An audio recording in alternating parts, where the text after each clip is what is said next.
আসসালামু আলাইকুম guys, welcome back to my YouTube channel the cloudy sky. মেঘলা দিনের সুন্দর একটি সকাল, ঝিরিঝিরি বৃষ্টির মাঝে থেমে নেই মানুষের দৈনন্দিন জীবনের কর্মব্যস্ততা। এটাই শহরের সবথেকে বড় সৌন্দর্য। ঝড় বৃষ্টি যা ইচ্ছে তাই হোক, মানুষের কর্মব্যস্ততায় কোনো বিরতি নেই।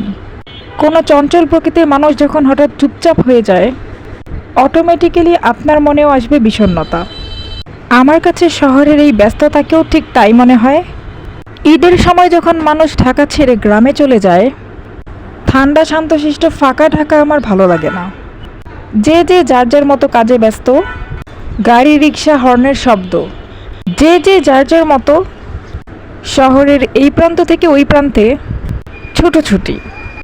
আর আপনি আপনার মতো থাকবেন আর এদেরকে অবজার্ভ করবেন, কিংবা নিজের কোনো প্রয়োজনে বাহিরে যাবেন। কেউ আপনাকে বিরক্ত করবে না। তবে কটকটা রোদের মধ্যে এই শহর প্রচণ্ড উত্তাপ হয়ে ওঠে। তখন অবশ্য গাছের ছায়া পর্যন্ত থাকে না দাঁড়ানোর মতো।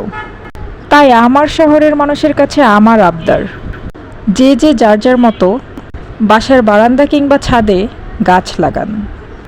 এতে আপনারও শান্তি, আমাদের সবার শান্তি। আর মাননীয় বাংলাদেশ সরকারের কাছে আমার অনুরোধ থাকবে, রাস্তাঘাটের ফুটপাত থেকে শুরু করে স্কুল মাঠ কিংবা কারো বাড়ির আশেপাশে ফাঁকা জায়গায় গাছ লাগানোর ব্যবস্থা করে দিন। আর আপনারাও এই বিষয়ে সতর্ক হন, একদম আমার মনের মতো।